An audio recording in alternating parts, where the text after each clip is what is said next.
Star Citizen Alpha 3.17 is now in Evocati testing. Hopefully that testing will go well and we see a short sort of testing cycle before it goes to a wider PTU. As I am Evocati, I can't disclose anything more about that patch and what's specifically being tested at the moment. You will have to wait a little longer. We will see first wave PTU in the next week or two, adding subscribers and concierge to the testing pool. That will also allow us to start showing patch specifics and covering that patch. Open PTU will follow that phase, which basically allows any backers that want to try out that early patch to try it out before it goes live. And yeah, that's then followed by the live build when it's ready. And I'm expecting that live build to be in our hands early April. But I do have some environment updates coming in 3.17 that I can talk about, as well as work on the Pyro system for Alpha 4.0, and a more detailed look at the Hull A, again coming in 3.17. We're going to be summarising the Inside Star Citizen episode, Hull of a Show. Cloudscaping for Planet Hurston is currently being worked on. Using various techniques and explorations, they're able to build some much more impressive looking cloud systems. Now, these cloud systems that they're building up and making look very interesting and sort of a bit weirder, they might make it into 3.17, but they might need a bit more polish, and it might be a 3.18 thing. We'll have to wait and see. We got to see a bit of a preview of the Maria Pure of Heart Hospital at Lawville and Hurston as well, which is coming in that next patch. It feels a bit like a museum with a mixture of oppression, awe, and retro-modern hospital medical tech. Looking forward to... Well, actually, I'm not looking forward to respawning there, because why would you look forward to respawning? They showed some more Pyro spacescaping work. They want this space box to be the background for your adventures there. They showed it in contrast with what I assume is Pyro 3, so... yeah, it's interesting. It's sort of like more orangey and fiery than we have in the real world. They showed the changing hues and colours as the sun goes down as well. Large-scale points of interest are being worked on for the Pyro area as well. Sort of checkpoints and gates to outlaw stations and gas pockets. They use a Bengal for scale, so they're sort of exploring these and building them up at the moment. Nothing's sort of confirmed, but I do like the idea of checkpoints and choke points drawing you into stations and points of interest like this. They showed off a Pyro tree, the Yucca brevifolia, basically a space Joshua tree. It looks cool. It looks very tropical. They are also building up markets and props for Pyro space stations and sort of rundown areas. We saw piles of trash and dirt and rubbish and improvised sort of machinery. We also saw medical areas and a makeshift clinic that's being worked on as well. Colonial outposts are getting more work too. These are steps towards very interesting points of interest, but also player bases and lots of things like that. Mission areas, they showed liquid storage tanks, new light fixtures, wells, which I'm assuming might be for the exploitation of materials, not just water, but oil and other things that we might be able to mine and farm in the future, as well as garden and farming modules, greenhouses.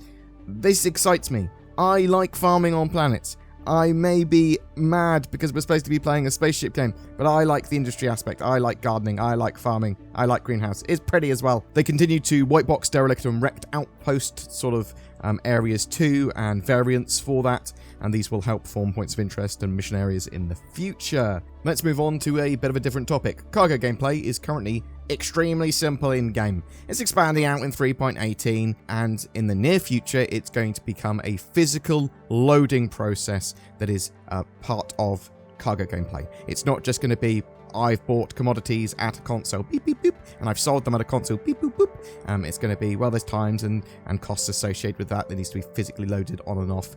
Externally mounted cargo boxes that appear on ships like the Raft or the Hull series of ships are going to have very speedy loading and unloading times. There are currently 5 MISC dedicated hauler ships, the Hull series A to E, with them getting progressively larger as they progress towards later letters in the alphabet, and they're also able to travel further as they get larger.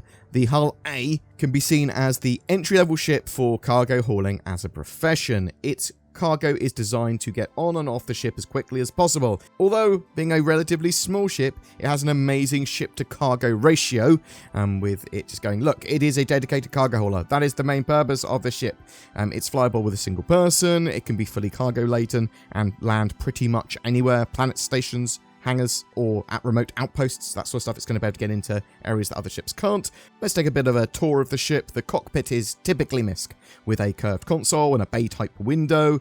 It's all very industrial looking. Coming out of that cockpit, you have a hybrid component and airlock room, the main connection point of the ship as well. So it's got all the ship's components, or at least a large portion of them. The side door here allows you to enter and exit the ship. It's got a ladder, and the sort of section of the ship here is sealed so that you don't depressurize the rest of the ship, the cockpit and the sort of living area, when you open that door. Going deeper into the ship, you have your living quarters with a basic bed, food prep area, bathroom and toilet, with the shower combo there. This is going to allow you to live with your cargo and go out into space and do relatively long-range cargo hauls, because you can stay in your ship for a long period of time and eat there.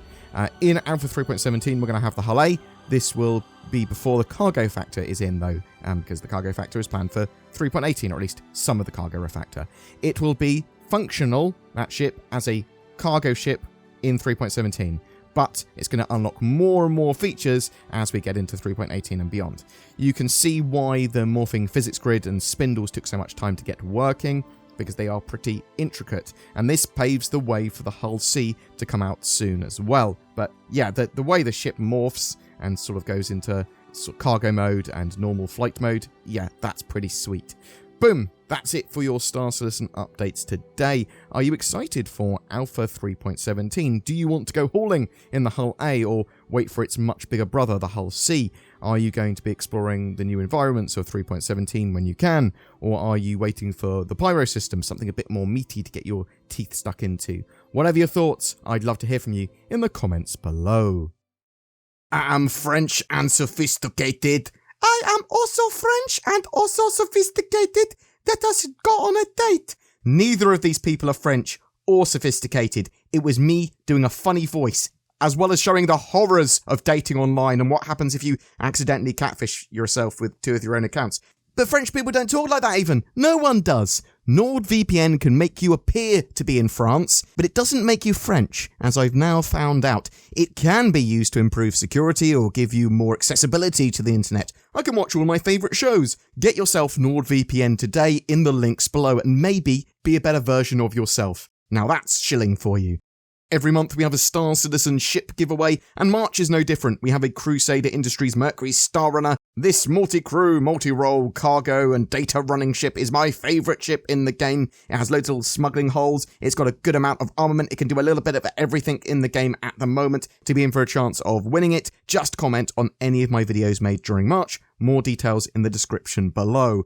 Please consider liking, subscribing, and potentially even clicking that join button under my videos to help further support the channel. Share the videos around with your friends and family. You'll occasionally get exclusive videos, posts, and polls that help influence the channel, along with emotes and badges to show your support. It really does help. There's also a Patreon and direct donations tool for those inclined. Thanks for watching, and I hope that you have a great March 2022!